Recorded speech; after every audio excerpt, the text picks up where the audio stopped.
स्वामी श्रीला प्रभुपाद जी कोलकाता के टॉलीगंज में जन्मे भारत माता के वो महान बेटे जिनको कभी भी इतिहास के पन्नों में जगह नहीं मिला। हरे कृष्णा कृष्ण कृष्ण हरे हरे। भगवद गीता। साथियों, आखिर श्रीला प्रभुपाद जी कौन है और आज मैं क्यों आपको इनके बारे में बता रहा हूँ। दोस्तों, अगर श्रीला प्रभुपाद जी ना होते तो शायद आज हमारा सनातन धर्म, हमारा हिंदू धर्म, हमारी सनातन संस्कृति कहीं खो चुकी होती। दोस्तों, भारत में तो भगवान श्री कृष्ण के भक्त हैं ही, लेकिन आज हम देखते हैं कि जब अंग्रेज लोग भी हरे कृष्णा बोलते हैं तो कितना अपनापन लगता है। हरे कृष्णा हरे कृष्णा हरे कृष्णा हरे कृष्णा हरे कृष्णा हरे कृष्णा कृष्ण कृष्ण हरे हरे हरे राम राम राम हरे। जब भी किसी दूसरे देश में जाते हैं और वहां जब लोग हरे कृष्ण बोलकर मिलते हैं तब कितना अपनापन लगता है, कितना गौरव भी होता है। जब हम देखते हैं कि विदेश में भी सारे अंग्रेज धोती कुर्ता पहनकर ढोलक लेकर भगवान श्री कृष्ण की भक्ति में झूम रहे हैं, नाच रहे हैं, गा रहे हैं, अंग्रेज लोग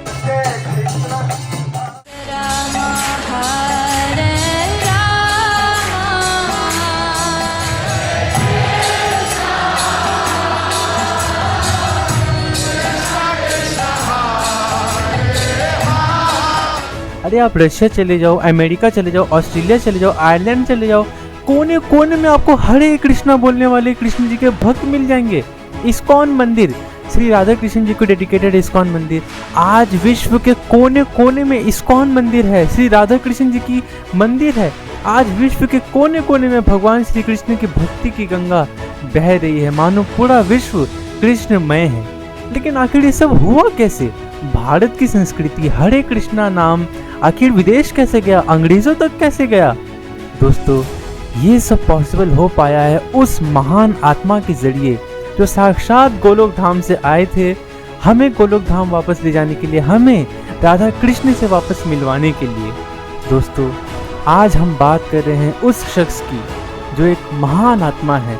he is the greatest devotee of Lord Krishna, the fearless, the founder of ISKCON, जिसने इस्कॉन की स्थापना की, स्वामी श्रीला प्रभुपाद जी। वो श्रीला प्रभुपाद जी जिनका गुणगान आज हर बड़े बड़े संत करते हैं, चाहे हमारे प्यारे प्रेमानंद जी महाराज हो। प्रभुपाद जी भगवान के स्वरूप हो गए, थे, हैं, रहेंगे, क्योंकि जैसे भगवान अविनाशी, उनका भक्त अंतर। महापुरुष हुए श्रील प्रभुपाद जी, इस्कॉन के स्थापक स्वामी श्री प्रभुपाद। कृष्णा श्रील प्रभुपाद की जय। प्रभुपाद जी इतने रस। और हम सब के प्रिय हमारे प्रधानमंत्री, हमारे प्राइम मिनिस्टर नरेंद्र मोदी जी भी श्रीला प्रभुपाद जी को रिस्पेक्ट देते हैं, सम्मान देते हैं। ये श्रील प्रभुपाद स्वामी के विचारों का सूत्र। 70 वर्ष की आयु में जब लोग अपने कर्तव्यों को पूरा मान चुके होते हैं, उस समय उन्होंने इस्कॉन जैसा मिशन शुरू किया। Srila Prabhupada messiah of millennium. So दोस्तों, आप सबका स्वागत है हमारी द श्री कृष्ण सीरीज के एपिसोड नंबर 4 पे। आज हम बात कर रहे हैं भगवान श्री कृष्ण के उस विशेष प्रिय भक्त स्वामी श्रीला प्रभुपाद जी के बारे में, जिन्होंने 70 वर्ष की उम्र में अकेले अमेरिका ट्रैवल किया और पूरी दुनिया में कृष्ण भक्ति की वो गंगा बहा दी कि आज पूरा जगत कृष्णमय है। तो दोस्तों, श्रीला प्रभुपाद जी की कहानी हम सबको जानना बहुत ज़रूरी है। अगर आप एक सच्चे भारतीय हैं तो आप ये वीडियो एंड तक देखिएगा।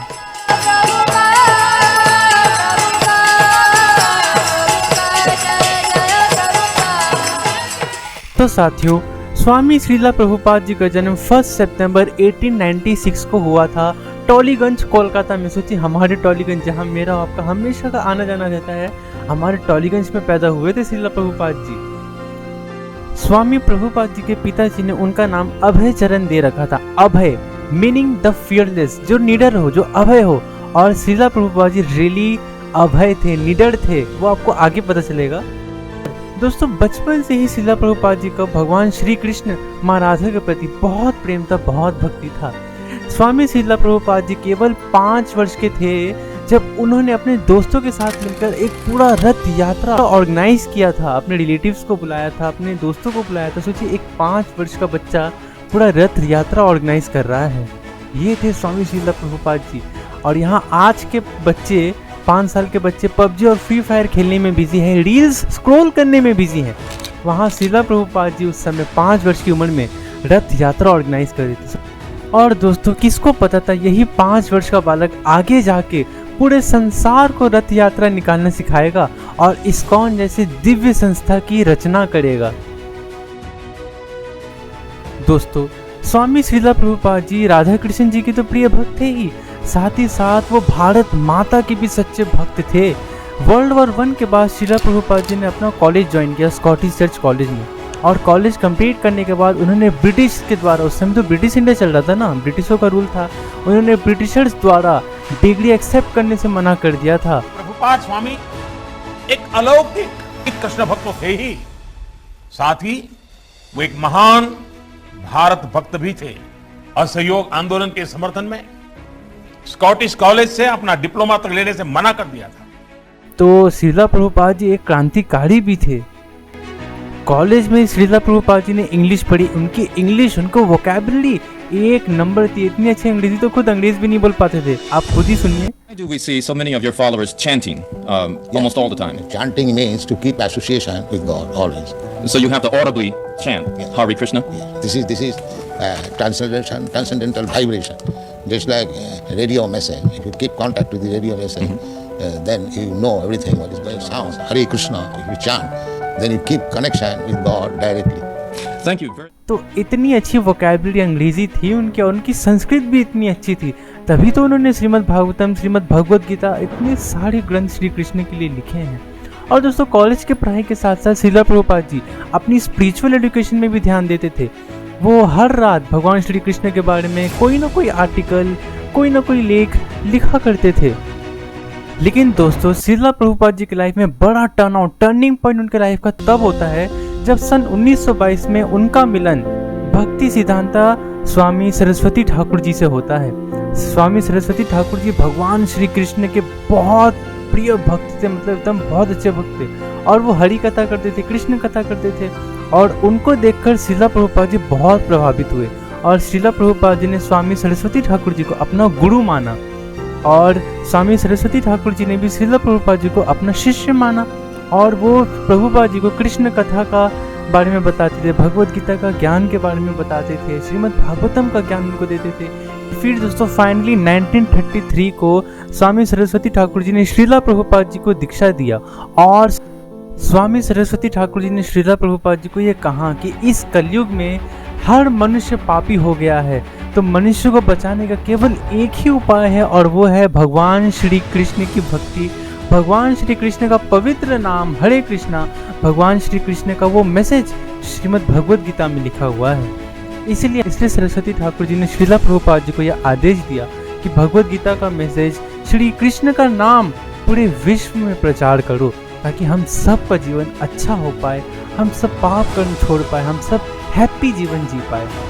तो उस समय सबसे ज़्यादा पाप विदेश में ही हो रहा था, अमेरिका यूएस में ही हो रहा था। वहाँ लोग जहाँ तहाँ सिगरेट पीते थे, दारू पीते थे, फ्री सेक्स, लड़कियों की कोई इज्जत नहीं, मतलब पापमय जीवन जी रहे थे उस समय विदेश के लोग।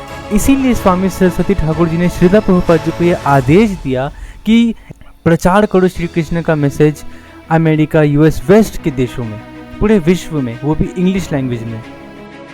और दोस्तों, अपने गुरुदेव की इस आदेश को श्रीला प्रभुपाद जी ने अपने लाइफ का मिशन बना लिया। उन्होंने ठान लिया कि हाँ, मैं कृष्ण भक्ति का प्रचार वेस्ट के देशों में करूँगा, पूरे विश्व में भगवान श्री कृष्ण की भक्ति का प्रचार करूँगा। और उस दिन के बाद से श्रीला प्रभुपाद जी की लाइफ बदल गई। लेकिन दोस्तों, श्रीला प्रभुपाद जी की लाइफ इतनी भी इजी नहीं थी। उनके गुरुदेव सरस्वती ठाकुर जी की मृत्यु हो गई थी, उनके माता पिता का निधन हो गया था।